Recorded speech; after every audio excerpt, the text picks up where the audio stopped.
The Electoral Commission of Uganda will use a biometric system, a system that uses human body characteristics to determine identity, to update its voters' register ahead of next year's general election, says Electoral Commission spokesman Jotham Taremwa.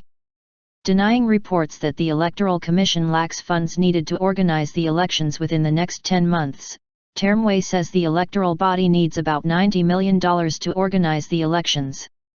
The government has disbursed $67 million but has yet to release the rest of the funds.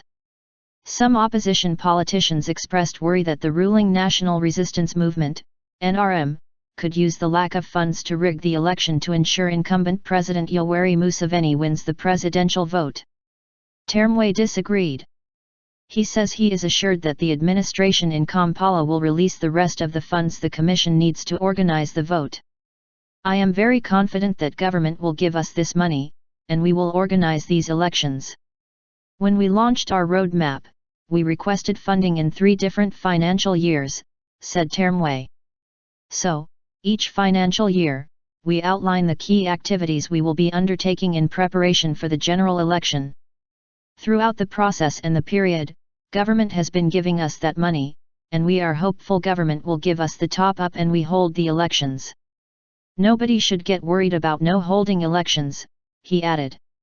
Opposition political parties are demanding electoral reforms after accusing the Electoral Commission of bias and favoritism to candidates of the ruling NRM.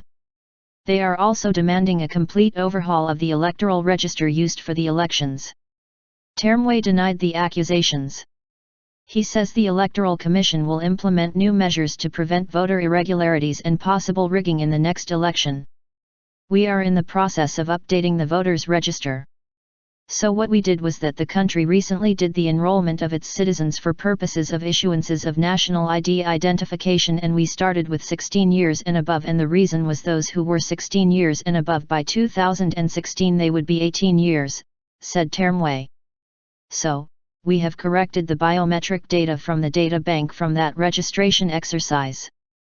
And it is that data that we have put out there to make sure that people ascertain and more so register new people who are not on the register, to get a newly updated register that reflects the exact number of the voters in the country, he added.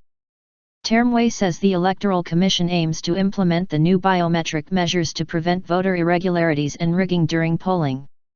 Ugandans should be very confident. It won't be possible for anybody to vote twice, where it won't be easy for anybody to impersonate another voter, he said. So, we hope to get a clean voting process because of the biometric voters register. I think Ugandans should be proud of that rather than worry.